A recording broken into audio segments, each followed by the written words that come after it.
Ladies and gentlemen, how the heck are you doing today? It's the Ryan Ride Mechanic channel. I'm Ryan the Ride Mechanic, and today I wanted to bring up a viewer request, actual multiple viewer requests, and talk about the Smiler crash. So let's get into it. Here we go. Remain seated, please. Permanecer sentados, por favor. Alright, so let's talk about the Smiler crash. This was a pretty infamous crash that happened. If you don't know the story, basically I'll tell it to you. Basically, the Smiler at Alton Towers, they were running that one day when the operations decided to put on another train to up the throughput of the ride. Now, the key factor here is that it was a windy day, and they put on an empty train. As you know, you have to cycle empty trains before they can be put into service. Typically, we do that 2 or 3 times before you put a train into service. And what happened is that as they sent it around, the train valleyed.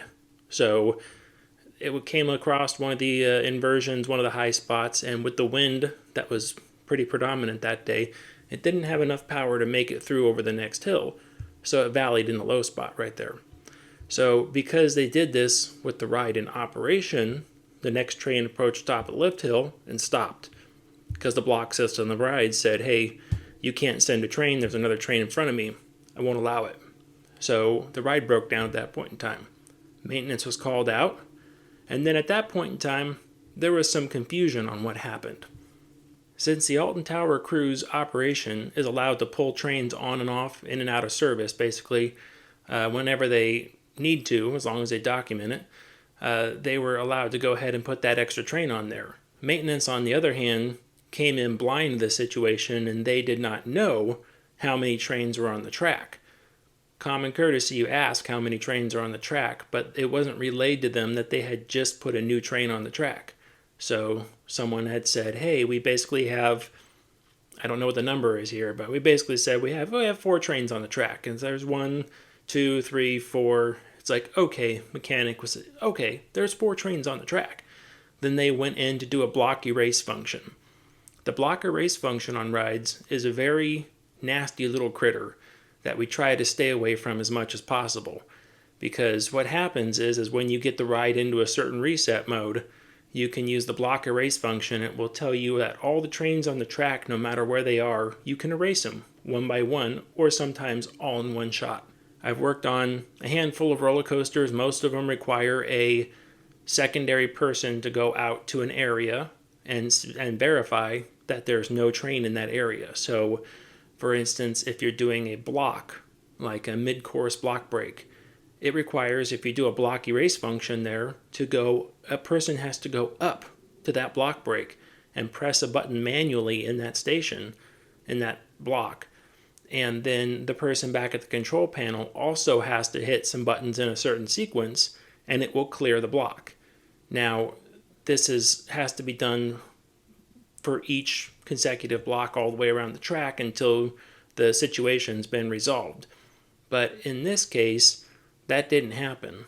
I'm not familiar with the Smiler's operating system. I don't know it personally, but most manufacturers put an alternate panel out in each block segment. So the one for Smiler, the way it crashed, it would have been, since there's a train stuck at the top of the lift hill, that means the first free run section, because there's multiple lifts on that ride, that means the first free run section was occupied. So it stopped the train at Lift Park, the second train at Lift Park. So that means someone had to go up on the lift hill and reset the free run section of track, which is typically what you do. You have to reset the block up there. Now, maybe this is where the problem was, because there was already a train on the lift hill, and they said, well, we're just going to wipe out that information that the train is there. And then as soon as the ride starts back up, it finds a train, counts it, and sends it over, which isn't necessarily a problem. On older roller coasters, I have lots of experience with a Vekoma suspended looping coaster. On the older coasters like that, they literally give you a key for the block erase function. And you can literally walk up to the panel any point in time, put the key in there and turn it, and it will reset all the blocks on the track.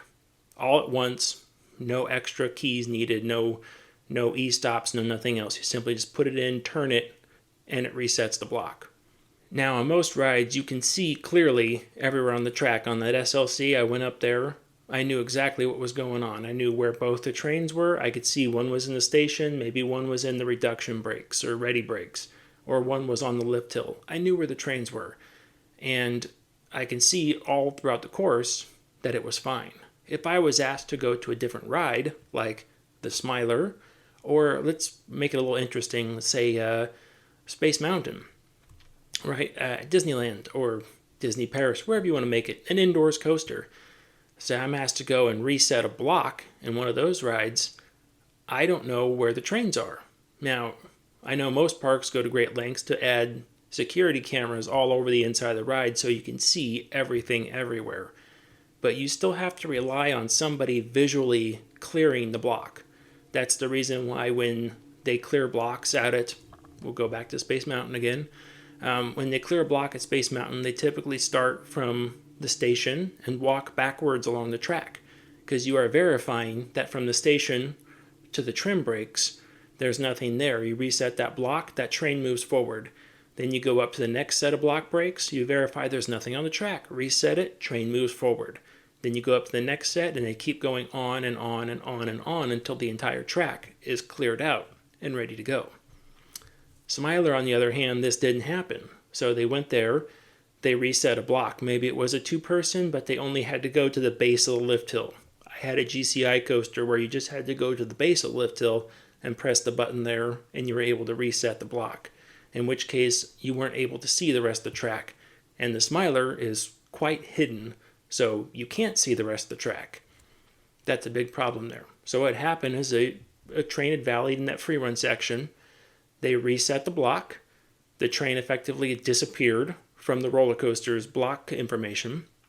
And then they sent the next train over, and the two collided with each other. Bad accident. It was really bad news that we didn't want to hear that. We didn't want to see that. It really sent a shockwave through the coaster community. And it caused everyone to look at how they do things. So the first thing is procedures. You make sure that you tighten up on all your procedures. Almost every roller coaster manufacturer out there says, do not reset a block with people on the ride. And I know our corporate that I worked for, they sent out a thing saying, never ever reset or clear a block with people on the ride. If you have to reset and clear a block, you need to evacuate them and get them off.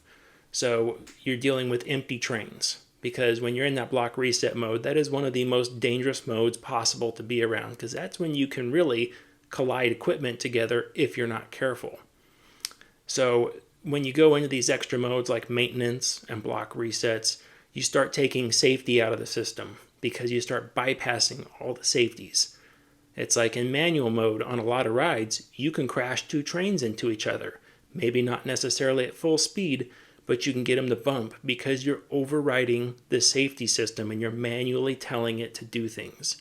Some rides in manual mode, the safety system still exists. It won't let you do it. Other rides, turns a blind eye to it.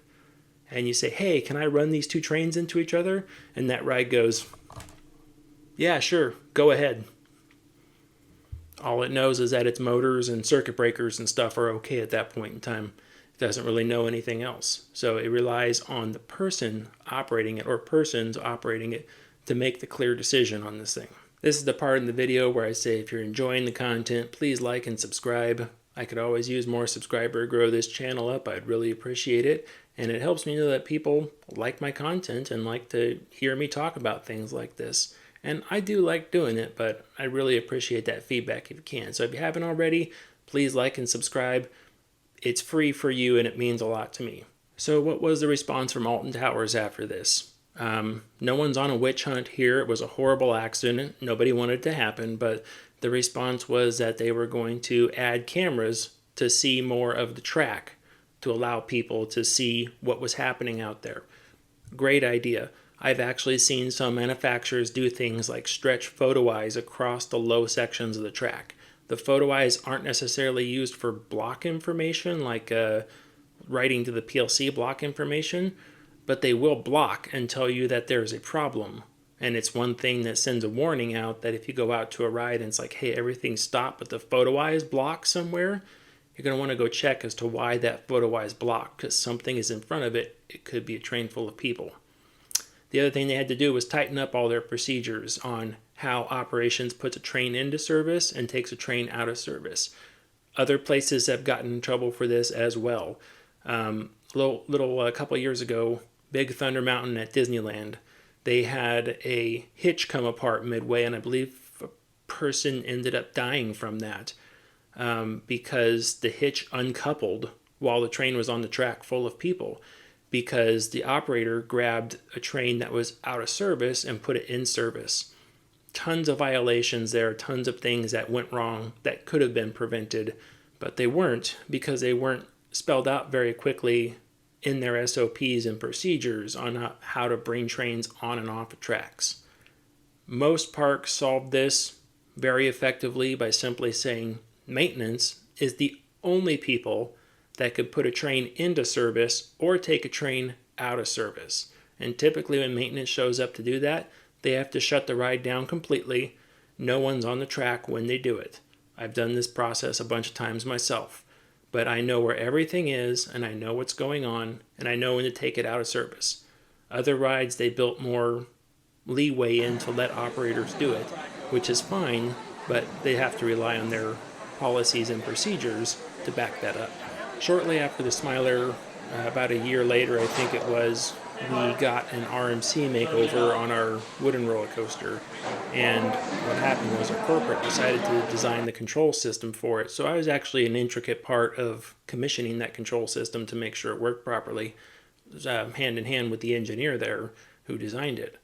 And he was telling me that one of the fail-safes that he put into the system is to make sure that, whenever you clear a block, that the ride's under a full e-stop mode, and you need multiple people at multiple sections, all pressing their buttons at the same time, verifying that the block is actually clear. He put a thing in the program that basically said that if a train leaves a lift hill and does not show back up in the trim brakes after a maximum amount of time, like the ride was normally done in 60 seconds, and he put it down for like 75 seconds.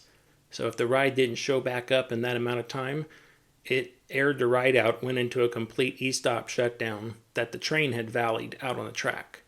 And when he did this, he hardwired it in to make sure, in the program that is, to make sure that nothing in the ride would actually function for 4 hours after that fault came out.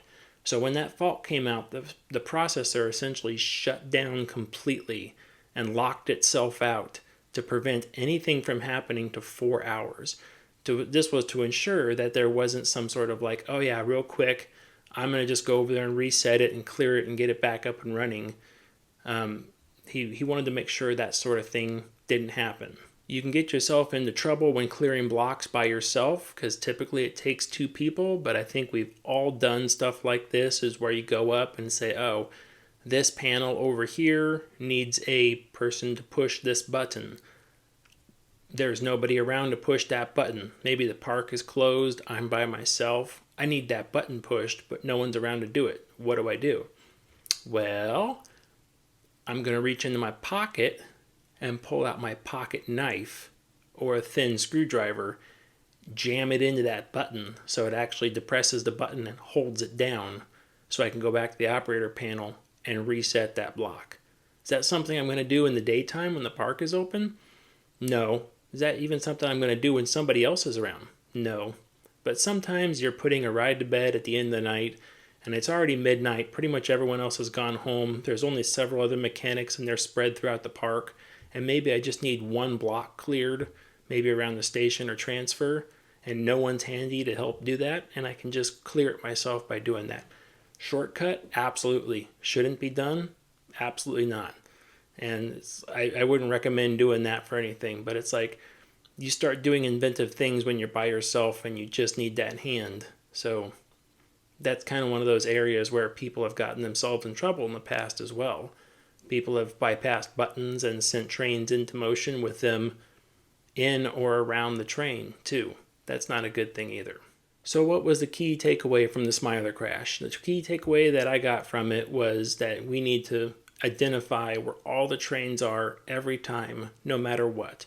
No shortcuts, no nothing else can be done. And if you ever have the chance that you wanted to bypass the system, or maybe stick something in there to make sure you could just clear it yourself real quick just to get the ride up and running, it's not worth the danger to get it back up and running quick for people to go on it if you can't do it safely. So take the extra couple of minutes and find out where it is. And if you can't see the track, then you can't see that it's clear and there's no cameras or anything in there, then maybe it's time to walk out there and visually check it yourself.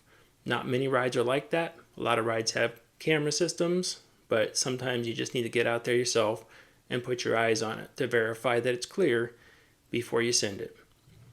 Okay, I wanted to try to keep this quick today. Hopefully I did.